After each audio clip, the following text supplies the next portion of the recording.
имрӯз дар асре қарор дорем ки бе интернет ва шабакаҳои иҷтимоӣ тасаввур кардан имконпазир аст. Бешубҳа шабакаҳои иҷтимоӣ хусусан интернет дар ҳаёти ҳар як инсон нақши босазо мегузорад.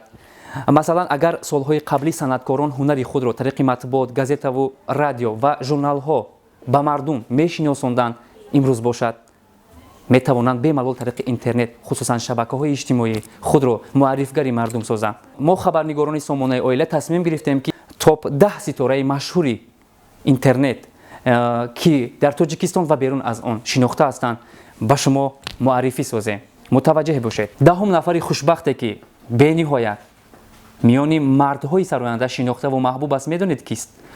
ҷонибек муродов. ҷонибек муродов овозхони ҷавон ва писари ҳунарпешаи халқи ҷумҳурии Тоҷикистон ҷурабек муродов мебошад. феълан дар шаҳри хуҷанд кору зиндагӣ дорад ва бештари вақти худро дар баргузории консертҳо ва сайру саёҳат дар мамлакатҳои дигар мегузаронад. саҳифаи инстаграми овозхон медонед чанд аст? Наздики 350 000 обуначӣ дорад ки қисме аз онҳо мухлисони бурунмарзии ҷонибек мебошанд. саҳифаи ӯ расмӣ аст ва маъмурияти инстаграма аз ӯ дифоъ мекунад. дар шоу-бизнеси тоҷик санъаткорони муваффақ кам нестанд, вале онҳо бо сабаби кам будани шумораи обуначиёни шабакаи иҷтимоӣ Инстаграмашон натавонистанд ба ин 10 нафаре ки дар ҳақиқат хеле ҳам шинохта ҳастанд дохил гарданд. нуҳум нафаре ки дар Тоҷикистон ва берун аз он хеле ҳам шинохта аст, Мадина Ақназарова. Мадина Ақназарова овозхони ҷавон ва яке аз чеҳраҳои шинохтаи шабакаи Инстаграм мебошад. ӯ дар Русия зиндагӣ мекард ва ҳамагӣ чанд сол қабл баргашт. баъди қадамҳои худро ба рӯи саҳна гузоштан бо эҳёи таронаҳои мондагор шӯҳрат пайдо кард. саҳифаи инстаграми ӯ дар як муддати кӯтоҳ соҳиби зиёда аз 370 000 обуначӣ шуд. саҳифаи ӯ дар шабакаи Инстаграм то ҳол расмӣ нест. Манижа Ҳамроева овозхон ва оҳангсози ҷавон зодаи шаҳри Душанбе буда феълан дар шаҳри Москав кору зиндагӣ дорад. хаткардаи донишгоҳи давлатии гуманитарии шаҳри Москав мебошад. саҳифаи инстаграми ӯ ҳоло 385 000 обуначӣ дорад. аслан овозхон шӯҳрати бештарро тариқи ҳамин шабакаи иҷтимоӣ ба даст овардааст. то ин дам 2 албоми сурудҳояшро нашр кардааст. саҳифаи ӯ расмӣ аст ва маъмурияти инстаграма аз ӯ дифоъ мекунад. ҳафтум нафари хушбахт Фирӯза Ҳафизова мебошад. Фирӯза Ҳафизова собиқ раққоса ва ҳоло овозхони эстрадаи тоҷик миёни санъаткорон пурбаҳстарин овозхон ба ҳисоб меравад.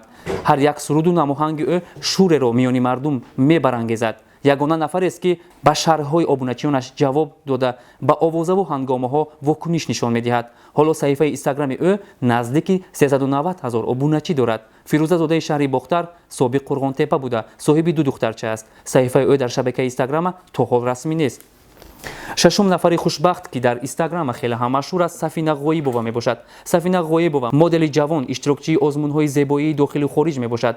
ба ҷавонияш нигоҳ накарда иштирокчии озмунҳои Face of Asia, Miss Planet, Grace 2017, Top Model SNG 2018 ва ғайраҳо мебошад. дар чанде аз чунин озмунҳо ҷоиза низ ба даст овардааст. дар охири соли 2019 Тоҷикистонро дар озмуни зебоии Miss International 2019 муаррифӣ кард. дар саҳифаи инстаграми ӯ зиёда аз 420 000 нафар обуна мебошанд ки қисми зиёде онҳо алоқамандони соҳаи муд ҳастанд. саҳифаи ӯ дар шабакаи инстаграм то ҳол расмӣ нест.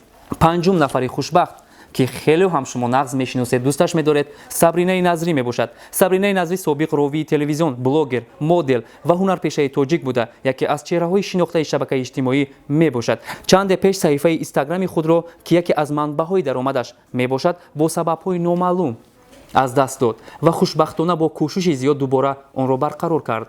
ҳоло саҳифаи инстаграми ӯ зиёда аз 470 000 обуначӣ дорад ва ин шумора ба наздики ба 500 000 хоҳад расид. саҳифаи ӯ дар шабакаи инстаграм то ҳол расмӣ нест. шабнами Сураё овозхони рақами 1 дар Тоҷикистон буда маҳбубияташ аз Эрону Афғонистон то ба Амрико ва Аврупо доман паҳн кардааст. зодаи шаҳри Кӯло буда духтари ҳунарпешаи халқи Тоҷикистон Сураё Қосимова ва хоҳарбузурги овозхон Фарзонаи Хуршед мебошад. соҳиби як духтар бо номи Шарифа Мо аст. шумораи обуначиёни саҳифаи инстаграмаш 520 000 нафар буда ин шумора то имрӯз дар ҳоли афзоиш аст.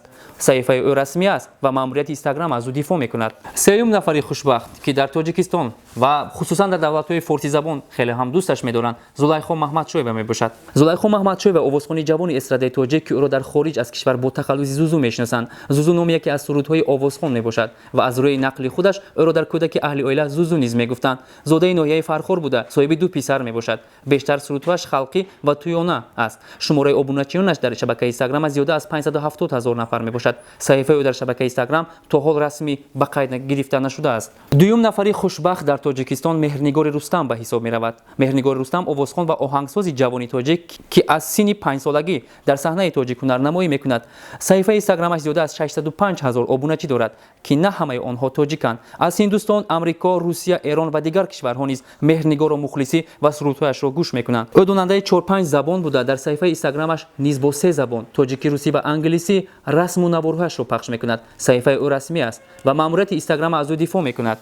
якум нафари хушбахт медонед дар Тоҷикистон ва берун аз хориҷ ки аст? албатта тоҷик духтар аст, аммо дар наворҳои худ фақат эътироф мекунад ки ӯ тоҷик нест, яъне ӯ доғистони худро мешуморад. Мадина Басаева, блогер ва модели ҷавону муваффақи тоҷик, зодаи шаҳри Душанбе буда феълан дар шаҳри Москав иқомат дорад. ӯро на танҳо дар Тоҷикистон, балки дар сартосари ҷаҳон мешиносанд. шумораи обуначиёни Мадина медонед дар шабакаи Инстаграм чанд аст? сарҳади 2,800,000-ро убур кардааст. чанде қабл дар ҳафтаи муди Милан коллексияи либосҳои хонаи муди Долҷе Габбанаро намоиш дода, намояндаи ин ширкати бонуфуз интихоб гардид. саҳифаи ӯ расмӣ аст ва маъмурияти Инстаграм аз ӯ дифоъ мекунад. саломату сарбаланд бошед.